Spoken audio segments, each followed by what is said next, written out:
Bueno, buenas noches. Mi nombre es Laura Viviana Lozada Rodríguez. Soy estudiante de la Universidad Nacional Abierta y a Distancia UNAP del programa de Radiología e Imágenes Diagnósticas. En esta oportunidad, pues de antemano le agradezco por sacar 20 minuticos de su tiempo para escuchar la exposición acerca de mamografía, como lo vemos aquí, anatomía básica de la mama, enfermedades, patologías, posiciones radiológicas para la toma de una mamografía, cuadrantes y demás.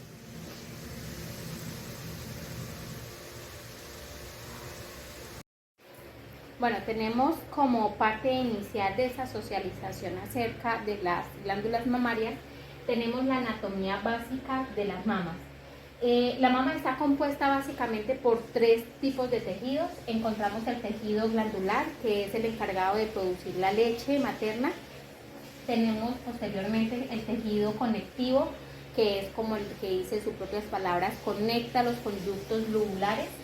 Tenemos el tejido adiposo, que es el encargado de ocupar los espacios entre los lóbulos, como podemos ver en la imagen, en el gráfico. Estas partecitas rosadas son los lóbulos, que son los encargados de rellenar los espacios entre los conductos. También tenemos en que estos conductos, estos lóbulos, los encontramos en las glándulas mamarias agrupados más o menos entre 15 o 20 lóbulos. Cada lóbulo está compuesto por pequeñas fracciones que son llamados lobulillos, unidos entre sí por el conducto, por el tejido de conducto. Bien, aquí tenemos una gráfica de la mama. Tenemos que este tejido amarillo forma parte de la grasa mamaria. Tenemos el pezón, tenemos la parte de la areola, tenemos los conductos, que son como estas ramificaciones, y tenemos los lóbulos, que son estas partecitas amarillas, y los lobulillos, que son las subdivisiones de los lóbulos. ¿Listo? Esto vendría siendo como la explicación básica de lo que es la glándula mamaria y su estructura. Posteriormente tenemos lo más importante que para la detección de todo tipo de enfermedades, sobre todo del tipo de cáncer de mama, tenemos la mamografía. ¿En qué consiste la mamografía y sus proyecciones básicas y sus proyecciones adicionales?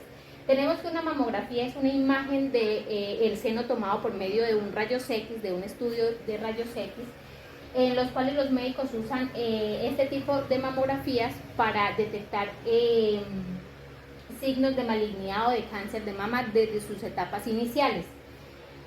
Aquí tenemos proyecciones básicas y proyecciones adicionales que nos pueden solicitar para la mejor visualización de las imágenes mamarias.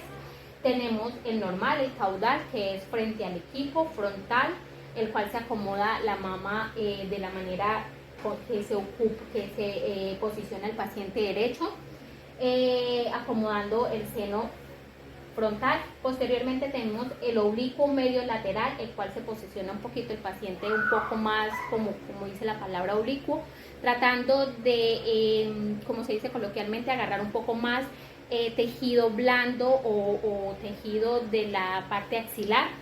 Posteriormente tenemos otras proyecciones como la lateromedial, que es igual que la lateral de 45, pero simplemente se posiciona el paciente y se busca la manera de que la toma quede lateral, ¿sí? Ya no se acuesta tanto el paciente, sino que quede más bien la toma lateral de esta manera, cosa que la máquina presione hacia este lado. Tenemos el medio lateral, que es simplemente al contrario, se pone el paciente hacia la parte de espaldas y se posiciona el equipo de esta manera. Ya tomado el examen y eso, el médico radiólogo, el encargado de hacer la lectura de este respectivo estudio, se encarga de clasificar los BRAFs, ¿sí? Se encarga, según el tipo de BRAF, se encuentra la malignidad del estudio. Tenemos que el BRAF 1 es mama normal, tenemos BRAF 2, que es patología benigna, el BRAF 3, que es supuesto de benigno, el 2%, todavía podemos decir que es un estudio entre los límites normales. Tenemos un BRAF 4A, que ya no es tan normal, que ya nos empieza a presentar una malignidad, una baja sospecha de 2 al 10%, un BRAF 4B, que ya se está acercando al rango de malignidad porque es moderada sospecha del 11 al 40%. Tenemos el BRAF 4C, moderada a alta sospecha del 41 al 94% de malignidad. BRAF 5, alta sospecha de malignidad de un 95%. Y ya definitivamente el BRAF 6, que es el que esperamos no encontrar en ninguna de nuestras pacientes, una malignidad confirmada. ¿Listo? Bueno, posteriormente tenemos una de las técnicas de diagnóstico de alguna anomalía en nuestros senos, que es el autoexamen de mama.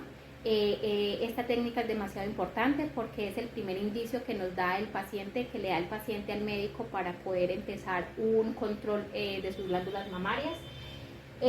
Tenemos las técnicas para que el paciente pueda hacerse su autoexamen, que es pararse de frente al espejo, pues obviamente sin ninguna de sus prendas en la parte superior del cuerpo. Coloca sus manos sobre la distancia de las caderas, a la medida de la cadera, el cual debe visualizar si hay alguna diferencia entre alguna de sus dos glándulas mamarias. Posteriormente se pone alguno de los lados laterales, bien sea derecho o del lado izquierdo, el cual palpa o revisa con sus manos desde la glándula mamaria hasta la axila, hasta el promedio de la axila. Posteriormente tenemos el donde levanta sus brazos y también hace comparación entre sus dos glándulas para ver si alguna tiene, aunque por lo general los senos tienen asimetrías diferentes, pero pues buscando algo más notorio todavía. Tenemos el más recomendado, que sube la mano, se revisa bien, y ya a partir de alguna sospecha o alguna palpación de alguna masa, ayuda a que su médico pueda hacer un diagnóstico o una revisión más fácil de sus glándulas mamarias. Tenemos la clasificación de los nódulos en mamografía. Esta clasificación también ya según la imagen la determina el médico radiólogo, que nos ayuda para la lectura de los exámenes radiológicos. Se determinan según la forma, según el contorno y según la densidad del estudio. En unas formas encontramos redondeadas, ovaladas, lobuladas e irregulares. En el contorno encontramos que están bien definidos, oscurecidos, mal definidos, microlobulados, espiculados. Y en las densidades superior, similar o inferiores. Según la imagen que nos proyecta la imagen, valga la redundancia, del estudio mamográfico, el médico radiólogo puede especificar la malignidad del estudio, pues acompañado de otros tipos de exámenes como BACAP y demás. Aquí hay un pequeño recuento de todas las patologías, bien sea benignas y malignas, que pueden presentar las glándulas mamarias. Tenemos las mastalgias, tenemos cuando encontramos los nódulos, que es lo que ya están acá en lo de la clasificación de los nódulos. Tenemos también las descargas de pezón, que es cuando ya la madre deja como de lactar, pero pasa algún tiempo después y sigue teniendo algunas descargas de sustancias lechosas o de sangre. Esas también vienen siendo como patologías benignas, porque pues pasado ya un tiempo no debe tener ningún tipo de descargas ni de agua, ni lechosas, ni muchísimo menos sangre. Posteriormente tenemos las mastopatías fibrósticas, tenemos la ataxia luctal, tenemos las mastitis, que son infecciones a las glándulas mamarias cuando duelen, se sienten calientes y demás. El hecho es que cualquier anomalía, cualquier alteración que encontramos en nuestras glándulas mamarias, tenemos que acudir al médico. Posteriormente tenemos las malignas, que bien pudo haber sido que fueron patologías benignas mal controladas o que no se consultó al médico, que evolucionaron, o ya simplemente son patologías que se presentaron en cierto determinado tiempo. Tenemos el carcinoma ductal, tenemos el carcinoma ductal infiltrante, tenemos el carcinoma lobular in situ, carcinoma lobular infiltrante, tenemos tumores filoides de la mama, carcinoma medular de la mama y carcinoma papilar de la mama.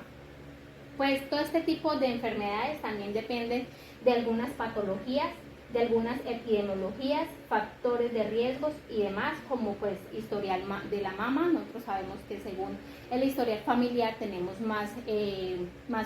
seremos más propensos a de pronto desarrollar una enfermedad mamaria.